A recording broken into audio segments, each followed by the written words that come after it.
지난 시간에 이어서 이번 시간에는 프로이드의 정신분석 이론 2차시 강의를 시작을 할 수 있도록 하겠습니다. 먼저 지난 시간에는 성격 구조 중에서 이제 원초화에 대한 부분까지 알아봤고요. 이번 시간에는 자아에 대한 부분부터 진행을 해볼 수 있도록 하겠습니다. 자아는 성격의 집행자다, 이렇게 얘기를 할 수가 있죠. 그래서 이 자아는 외부의 현실과 초자아의 그러한 제한을 고려해서 원초화의 욕구를 표현하고 또 만족시키는 어떤 정신기제의 일부다, 이렇게 얘기를 할 수가 있죠. 그래서 자아는 원초화로부터 진화되었고 또 그것으로부터 에너지를 빌어서 환경의 요구에 반응을 한다는 겁니다. 그래서 자아는 본능이나 충동을 현실적이고 합리적으로 해소시킬 수 있는 그런 상황 여건을 고려하기 때문에 어떤 현실 원칙에 따른다, 이렇게 볼 수가 있겠습니다. 이 현실 원칙은 그 욕구를 만족시키는 대상이라든지 환경 조건이 성숙될 때까지 바로 본능적인 그런 만족을 지연시켜 가면서 사회적으로 용인될 수 있는 그러한 형태로 만족을 얻는 것이다라고 얘기를 할 수가 있습니다. 그래서 현실 원칙은 우리가 2차 과정에 의해서 지켜진다고 볼 수가 있는데요. 즉 2차적 사고 과정은 예를 들면 현실적으로 내가 목이 마르더라도 물을 구할 때까지, 즉 기다리는 것, 결국은 적절한 시기까지 긴장의 방출을 지연시켜서 긍정적으로 사회가 수용 가능한 형태로 만족을 얻는 능력이다, 이렇게 볼 수가 있는 거죠. 그래서 자아는 행동을 통해서 충동을 방출하는 것이 자신에게 최선의 이익이 되지 않을 경우 이를 막게 되는 거죠. 그래서 자아는 개인으로 하여금 충동을 통제하고 또 좌절을 인내하도록 돕는다는 거죠. 그래서 자아는 본능적인 욕구를 통제한다든지 어떤 방출하는 그런 기능을 수행을 하게 되고요. 또 개인으로 하여금 현실에 적응하도록 한다는 거죠. 그래서 이 자아는 기본적인 욕구를 충족시키면서 현실 세계에서 합리적이고 만족할 만한 그러한 적응을 할 수 있는 사람만이 강한 자아를 가질 수 있다, 이렇게 보는 거죠. 그래서 이 강한 자아, 이것은 바로 건강한 성격의 기초가 된다는 겁니다. 그러면 이번 시간은 초자아에 대한 부분을 한번 알아볼 수 있도록 하겠습니다. 초자아는 사회 규범과 바로 행동 기준이 내면화한 형태로 나타난다고 볼 수 있습니다. 어찌 보면 현실보다는 어떤 이상을, 어떻게 보면 쾌락보다는 완벽을 추구한다라고 볼 수가 있죠. 그래서 사회의 가치와 그 도덕이 내면화된 그 표상으로서 자신의 행동이 윤리적이고 옳고 그름, 이런 것들을 판단해 주는 것이 바로 초자아라고 볼 수가 있죠. 그래서 이 초자아는 성격 구성 요소 중에 맨 마지막에 발달되는 체제다, 이렇게 볼 수가 있습니다. 그래서 이 초자아는 부모와의 동일시 과정을 통해서 이제 발달하게 됩니다. 그래서 이 초자아는 출생할 때부터 선천적으로 가지고 태어나는 것이 아니고 부모나 선생님 등이 도와주는, 선생님 등이 주는 그런 하나의 보상과 처벌을 통해서 초자아를 자기 내부에 내면함으로써 발달을 해나간다는 거죠. 그래서 이 초자아는 사회가 용납하지 않는 그 원초와의 성적, 공격적 충동, 이런 것들을 이제 억제를 하게 되고요. 또 현실적 목표를 도덕적 목표로 전환하도록 자아를 설득하고 이상과 그 완벽을 추구하는 기능을 가지고 있다. 이렇게 얘기를 할 수가 있습니다. 그래서 어떻게 보면 원초화가 선천적인 생물학적인 특성이 심리적으로 나타나는 것이라고 한다면 자아는 객관적인 현실과 어떤 교류한 결과다. 이렇게 얘기할 수 있고 초자아는 사회적 산물로서 문화적 전통을 전달하는 매개체다. 이렇게 볼 수가 있는 거죠. 그러면 우리가 초자에 이어서 인간의 본능에 대한 부분을 한번 생각을 해볼 수 있도록 하겠습니다. 프로이드에 의하면 인간의 본능은 어떻게 정의를 하느냐. 신체적 흥분이 소망의 형태로 나타나는 것이다. 이렇게 보고 있습니다. 그래서 인간의 모든 행동은 본능이 결정된다는 거죠. 본능의 결정이라는 거죠. 그래서 인간은 그 어떤 본능은 긴장의 충동 때문에 행동을 하고 그 행동은 이러한 긴장을 감소시키기 위한 것으로 보는데 이 본능 자체는 모든 행동의 궁극적인 원인이 된다는 거죠. 그래서 본능은 성격의 기초적인 요소다. 이렇게 얘기할 수 있어요. 그래서 인간 행동을 일으키고 행동의 방향을 결정하는 동기를 유발하는 힘이다. 이렇게 생각을 하죠. 그래서 인간의 본능에는 삶의 본능, 즉 에로스의 본능, 또 죽음의 본능이 있다는 거죠. 그래서 삶의 본능, 바로 에로스적인 본능은 생동적인 그러한 삶을 가능케 해주고 종족 번식을 책임지는 각종의 힘을 포함한다고 볼 수가 있습니다. 예를 들어서 배고픔이라든지 목마르다든지 성적 충동 이런 것들에 대한 어떤 삶의 본능을 가지고 있는 어떤 특성들이라고 볼 수가 있죠. 그래서 삶의 본능이 가지고 있는 에너지를 우리가 바로 리비도라고 한다는 거죠. 이것은 성적 에너지와 같은 뜻으로 쓰이고 있습니다. 삶의 본능 중에서 인간의 그 정신 구조에 상당히 중요한 역할을 하는 그런 정신 에너지의 일부다. 이렇게 얘기를 할 수가 있습니다. 그러면 다음 죽음의 본능에 대해서 한번 생각해 보는데 죽음의 본능은 인간 행동의 부정적인 힘을 말하는데 예를 들어서 잔인성이라든가 공격적이라든가 살인, 전쟁 이런 것들 즉 죽음의 본능 역시 삶의 본능처럼 인간 행동을 결정하는데 중요한 역할을 한다는 거죠. 그래서 인간의 본능과 관련되어서 인간이 대체해야 될 그 두 가지 충동이 있는데 바로 성적 충동과 공격적 충동이다라고 볼 수가 있습니다. 이것들은 인간의 그 기본적인 그런 충동이고 또 원초에 내재하는 삶의 본능과 죽음의 본능을 대표하는 것이다. 그래서 인간에게 유전되는 그런 특성을 가지고 있다고 볼 수가 있죠. 그다음에 이제 불안에 대한 부분을 한번 알아볼 수 있도록 하겠습니다. 이 불안이라는 것은 각 개인에게 반격하거나 피해야 하는 그런 절박한 위험을 알려주는 어떤 그 자아의 기능이다. 이렇게 볼 수가 있죠. 그래서 불안은 개인으로 하여금 위급한 상황에 적합한 방법으로 반응하도록 한다는 거죠. 그래서 여기에는 되게 현실적 불안, 또 신경적인 불안, 도덕적인 불안이 있다고 볼 수가 있죠. 그래서 프로이드는 이 불안을 어떻게 보느냐, 어머니와 유아의 격리에서 느끼는 유아의 심적 충격, 이게 바로 불안의 근원적 주장이다. 이렇게 얘기를 하고 있습니다. 특히 현실적 불안은 위협에 대한 정서적인 반응이라든가 외적 환경에서 위협을 지각하는 것을 말하는데, 예를 들어서 개인이 불안에 처해 있을 때 그에 대처할 적절한 행동을 하게 되면 불안이 감소되지만 적절한지 행동을 취하지 못하면 불안이 증가되어서 그 사람을 무기력하게 만든다는 것이죠.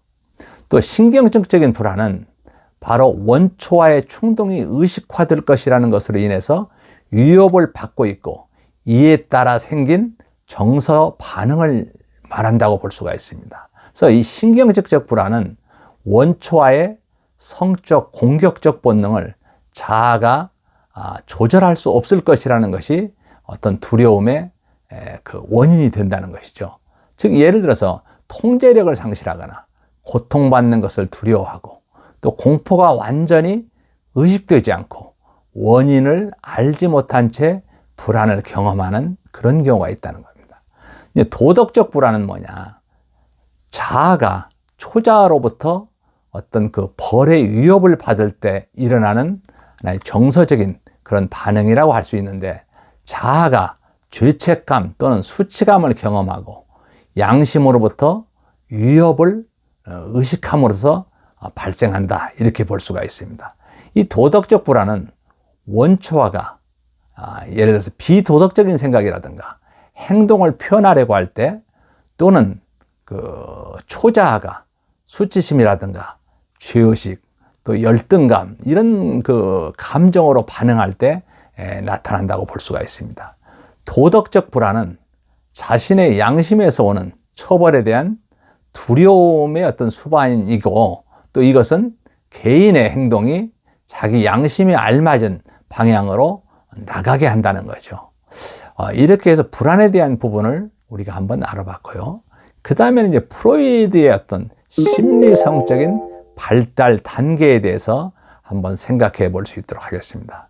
프로이드에 가면은, 프로이드는 영아기에서부터 시작해서 특정의 발달 시기 동안 어떤 리비도의 충격을 가져오는 성감대에 따라서 일련의 예정된 단계를 거친다는 거죠. 그래서 모든 인간은 이런 심리성적 발달 단계를 거치게 되는데, 이런 단계들은 서로 중복될 수도 있고 또 특정 시기에 두 단계가 서로 공존하기도 하는데, 이러한 심리성적 발달 단계는 통상 구순기, 학문기, 남근기, 잠복기 이렇게 나눌 수가 있다는 거죠. 그럼 여기에 대해서 하나하나 알아보는데, 구순기는 생후 18개월 정도에 해당된다고 볼 수가 있습니다.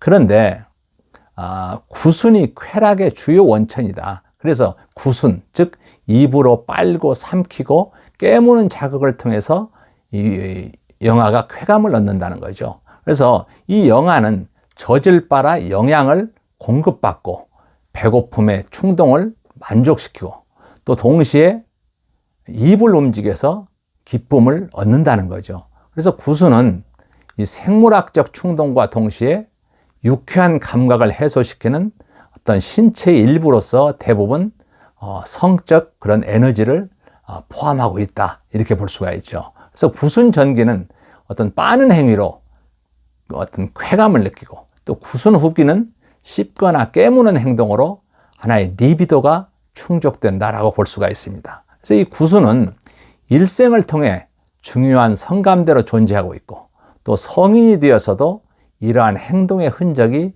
남는다는 것이죠. 그리고 적당한 자극을 통해서 이 발달 과업을 잘 성취하면 다른 사람과 쉽게 친밀한 관계를 형성할 수 있다라고 봅니다. 구순기에는 너무 불충분한 그 양의 자극이 제공이 되면 영아가 구순의 만족과 쾌감에 너무 집착하게 되어서 다음 발달 단계로 이행하지 못하고 이제 고착된다는 거죠. 그래서 어른이 되어도 구순 고착적 성격을 갖게 될 수 있다는 겁니다. 그래서 구순 고착적 성격은 두 가지로 나누는데, 구순 의존적 성격과 구순 공격적 성격으로 나눌 수가 있어요. 구순 의존적 성격은 입으로 빠는 그런 구순 전기에 고착된 성격으로 어른이 되어도 수동적이고 미숙하고 의타심이 많다든가 잘 속는다든가 이런 의존적 성격의 특징을 가질 수 있다, 이렇게 볼 수가 있죠. 그래서 음식에 대한 지나친 집착이라든가 과도한 흡연이라든가 음주라든가, 때로는 사람들이 보면 이 손가락을 빤다든가 이런 표행적인 그런 성격을 보기가 쉽다는 거죠. 그래서 구순 공격적 성격은 이가 나타나기 시작하면서 깨무는 행동이 나타나는 바로 구순 후기에 고착된 성격으로 수다스럽거나 타인을 비난한다든가 논쟁한다든가 비꼰다든가 이런 부분의 어떤 성격이 된다는 거죠. 그 다음에 생후 18개월에서부터 한 3세 정도에 해당하는 시기를 우리가 학문기다, 이렇게 볼 수가 있습니다. 이 시기는 학문이 성적으로 가장 흥분되는 그런 신체의 부위인데, 그래서 배설물을 보유한다든가 방출함으로써의 쾌감을 얻는다는 거죠. 그래서 이 리비도의 초점이 구강에서 항문으로 옮겨가게 되고, 또 대변의 배출과 보유에서 상당한 그 만족을 얻는다는 겁니다. 그래서 항문기는 배변 훈련을 하는 시기로서 유아가 처음으로 외부 세계로부터 통제를 경험하게 되는 시기죠. 그래서 배변 훈련을 통해서 원초와 요구와 부모에 의해서 부과되는 어떤 그 사회적인 재질을 분간하는 그런 방법을 배운다는 거죠. 그래서 대소변 후에 이 영아에 칭찬해 준다면 배변에 대한 즐거움을 느끼고 변을 만드는 행위가 중요하다고 생각을 하게 되죠. 그래서 이러한 생각은 말 그대로 창조력과 생산력의 밑바탕이 된다는 겁니다.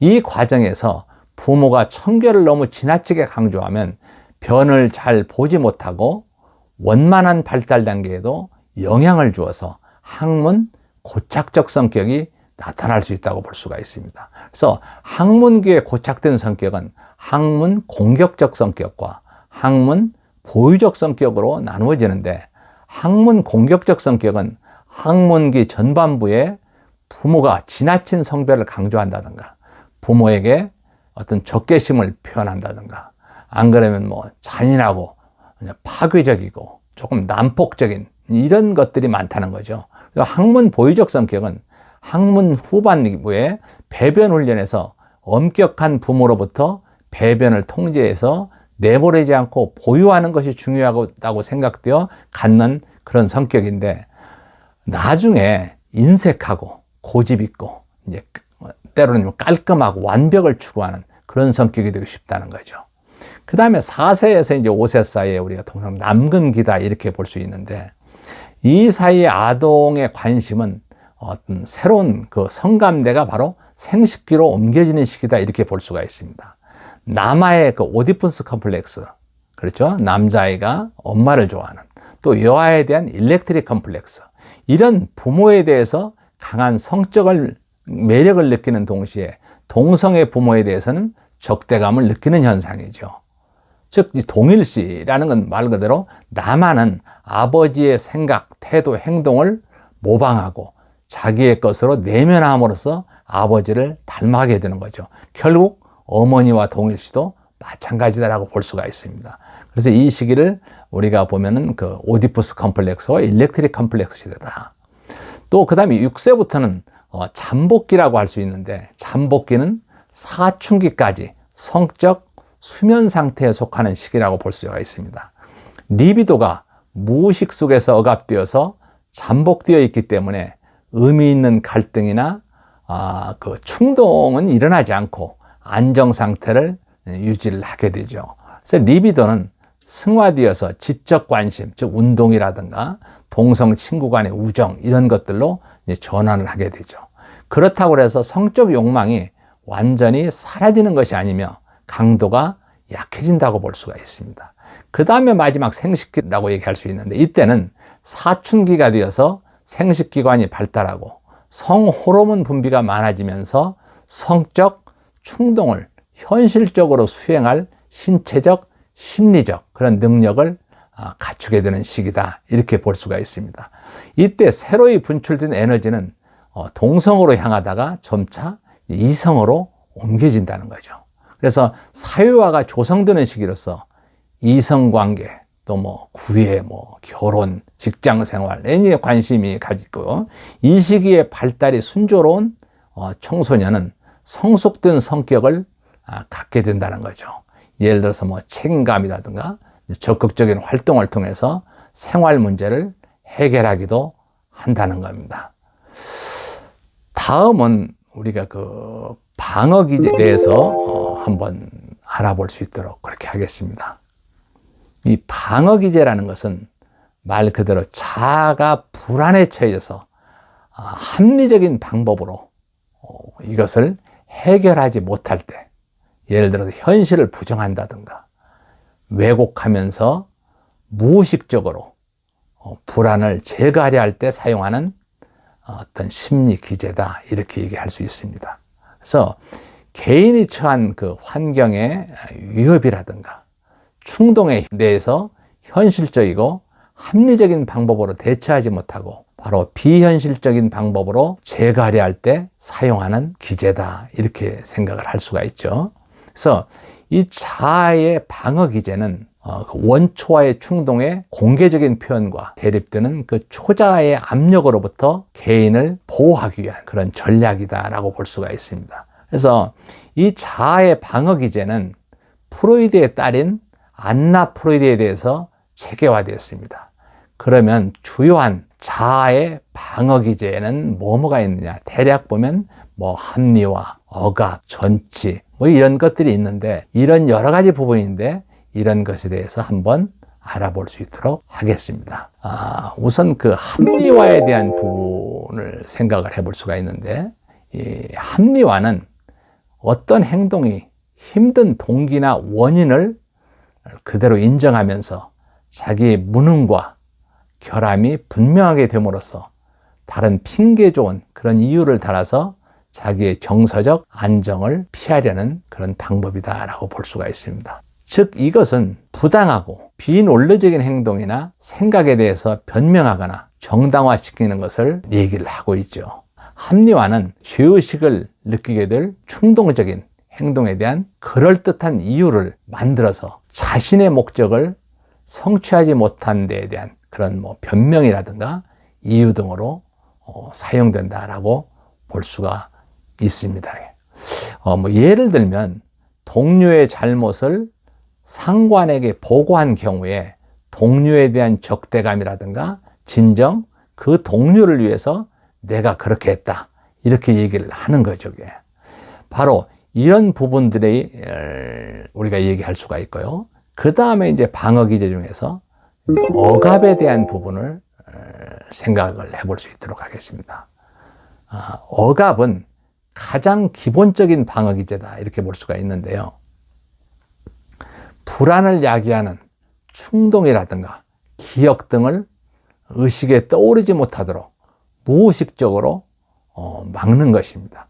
즉 이것은 수치스럽다고 느껴지는 생각이라든가 죄의식을 느끼는 그런 기억, 그런 경험이라든가 실증나는 일들을 의식으로부터 무의식적으로 밀어내는 것을 얘기하고 있죠. 그렇지만 억압된 욕망이나 생각을 거의 또는 전혀 인식하지 못한다 해도 그것은 우리의 무의식적 경험 차원에서 잔류하게 되고 그래서 개인의 행위성에 간접적으로 나타나게 된다는 거죠. 예를 들어서 알람 소리를 듣지 못해서 약속 시간을 늦는 것, 내가 그냥 늦는 게 아니라 바로 안 보고 안 들음으로써 불안을 일으키는 소재가 있는 대상을 자아가 깨닫지 못하도록 하는 경우다, 이렇게 볼 수가 있습니다. 그 다음에 이제 전치에 대한 부분인데, 전치는 기본적인 그런 성적, 공격적 욕구를 직접적으로 충족시킬 수 없을 때 현실적으로 용납될 수 있는 대상이나 방법으로 바꾸어서 그 욕구를 충족시킴으로써 불안을 회피하는 그런 기제다, 이렇게 얘기를 할 수가 있습니다. 이것은 에너지가 하나의 대상에서 다른 대상으로 흘러가는 그런 과정으로서 사람이나 사물 또는 상황 등에 대한 느낌이나 욕망, 노력, 이런 것들을 다른 방향으로 돌려 불안을 제거하는 것을 의미한다는 거죠. 즉 시어머니에게 구박받은 며느리가 시어머니가 좋아하는 애완견을 구박하는 일, 이렇게 우리가 생각을 해볼 수가 있습니다. 이상으로 우리가 프로이드의 정신분석 이론의 2차 강의를 마칠 수 있도록 하겠습니다.